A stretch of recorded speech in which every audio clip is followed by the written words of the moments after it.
భజే వాయువేగం శివం శివం. Hi guys, భజే వాయువేగం cinema చూస్తాను భయ్య. వడదెబ్బ వల్ల బాడీ వీక్ అయినా ఈ వీక్లో మూడో సినిమా భయ్య. ఇది థియేటర్ ఆల్మోస్ట్ ఫుల్ అయింది భయ్య, కానీ ఈ సినిమా ఫుల్ ఫిల్లింగ్ ఎక్స్పీరియన్స్ ఇచ్చిందా లేదా చూద్దామా. ఫాదర్ సన్ సెంటిమెంట్ ఉన్న సినిమాలు చాలా వచ్చాయి భయ్య. మీ ఫేవరెట్ ఫాదర్ సన్ సెంటిమెంట్ ఉన్న మూవీ ఏంటో కామెంట్ చేయండి. ఫస్ట్ హాఫ్ ఫాదర్ సెంటిమెంట్ బాగుంది భయ్య, బట్ సీరియల్ టేకింగ్ అనిపించింది. కొన్ని సెంటిమెంట్ సీన్స్ ఎలా ఉంటాయంటే 10 సంవత్సరాల క్రితం వచ్చిన సీన్స్ లా ఉంటాయి. బ్యాక్గ్రౌండ్ స్కోర్ కూడా హెల్ప్ చేయలేదు ఆ విషయంలో. సినిమా టేక్ ఆఫ్ అవడానికి చాలా సేపు పడుతుంది భయ్య, బట్ టేక్ ఆఫ్ అయినతో చాలా ఇంట్రెస్టింగ్ అనిపిస్తుంది. ఎస్పెషలీ ఫస్ట్ హాఫ్ ఎండ్కి. యాక్టర్ బబ్లు పృథ్వీరాజ్ ఉన్నారు కదా భయ్య, ఆయనకి ఆయన వాయిసే అసెట్. ఆ వాయిస్ని తీసేసి వేరే వాళ్ళతో డబ్బింగ్ చెప్పించారు. దానికి కారణాలు ఏంటో నాకు తెలియదు, కానీ వినడానికి చాలా బ్యాడ్గా ఉంది. హీరో ఈ సినిమాలో ఆస్పైరింగ్ క్రికెటర్ భయ్య, కానీ ఆ గ్రౌండ్ ఇంకా క్రికెట్ షాట్స్ సరిగ్గా తీయలేదనిపించింది. సరిగ్గా తీయాల్సింది. వెరీ అమెచ్యూరిష్. సాంగ్స్ చాలా వర్స్ట్గా ఉన్నాయి భయ్య. ఇలాంటి సినిమాలో సాంగ్స్ అవసరం లేదు. సాంగ్స్ పెట్టినా మంచి సాంగ్స్ పెట్టొచ్చు కదా. మళ్ళీ రథన్ అంటే ఈ సినిమాకి మ్యూజిక్ డైరెక్టర్.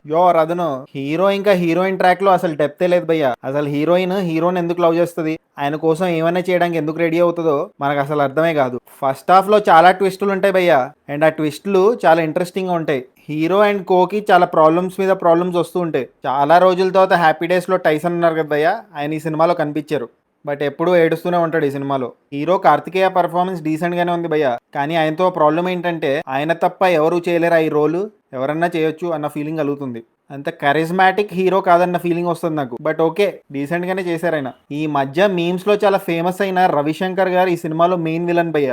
ఆయనకు చాలా పొటెన్షియల్ ఉంది. గీతాంజలి మళ్ళీ వచ్చిందో కూడా మంచి పర్ఫార్మెన్స్ ఇచ్చారు ఆయన. ఆయన బాడీ లాంగ్వేజ్, ఆయన కట్అవుట్ మస్తుంది. ఆయనకి ఇంకా మంచి రోల్స్ రావాలని ఎక్స్పెక్ట్ చేస్తున్నా ఈ సినిమా తర్వాత. ఫస్ట్ హాఫ్ చాలా బాగా సెటప్ చేశాడు భయ్య డైరెక్టర్, బట్ సెకండ్ హాఫ్ రేసీగా ఉన్న టూ మెనీ థింగ్స్ ఇంట్రడ్యూస్ చేస్తాడు భయ్య, లైక్ డ్రగ్స్, హవాలా. దానివల్ల సినిమా మీద ఇంట్రెస్ట్ తగ్గిపోయింది. కార్ చేస్ సీక్వెన్సెస్ బాగా తీశారు భయ్య. ఓవరాల్ భజే వాయువేగంలో ఫస్ట్ హాఫ్ చాలా డీసెంట్ ఉంది భయ్య, with good interval twist. Second half racy ఉన్న ట్రాక్ తప్పిపోతుంది భయ్య cinema, but not a bad film. అందుకే ఈ సినిమాకి నేను ఇచ్చే రేటింగ్ 2.65 టమాటోస్ భయ్య.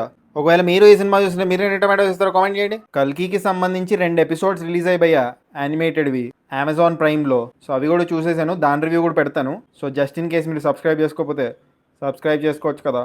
పుచ్చుక్ పుచ్చుక్.